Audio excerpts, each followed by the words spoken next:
now as you're watching this video, I am probably in rehearsal somewhere running around backstage. And in honor of yet another Hell Week, I present to you Tales of Hell Week 5. Now if you're new to this channel, Tales of Hell Week is a video made up of stories that are sent in to me both via my Tumblr blog Theater Commandments and from some of my real life theater friends about the crazy shenanigans that go on during Hell Week. And without any further ado, let go! I was stage managing my first show in college. Tech rehearsals had been pretty bumpy, but no worse than one would expect. Then opening night rolled around. I arrived at the theater ready for a great show, only to be greeted with the fact that my lead actor had been arrested. The scenic designer went to bail him out and ran out of gas on the way back. The actor ran 2 miles and all was well. I swear I got my first gray hair that day. Hell Week just started and half the cast members don't know the closing song. I'm ready to dump out their lemon teas and have them practice all day. Hey, how about you just learn your songs, okay? Yeah?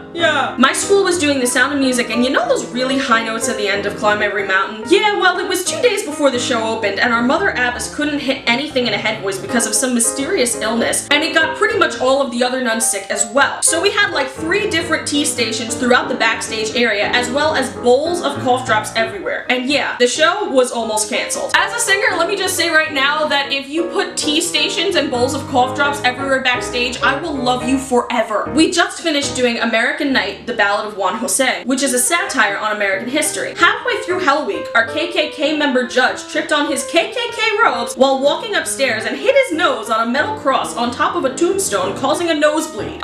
So I guess it's a good thing that KKK robes aren't exactly the most practical of clothing. We had about an hour break after working 6 hours straight, so some of my castmates were making a Starbucks run, and me and a few of my friends decided to stay at the theater and run a few numbers over and over again. Before leaving, one of the guys going to Starbucks asked if I wanted anything. I of course said yes and told him my order, and they took about 30 minutes before they came back, so I was already anxiously awaiting my delicious caffeine fix, and one of my friends came in the dressing room and told me that the guy was back, so I ran down the hall to the guy's dressing room in character shoes and asked him where my coffee was, only to get the response, "Sorry, we went to Dairy Queen, it was cheaper." Needless to say, I threw a fit.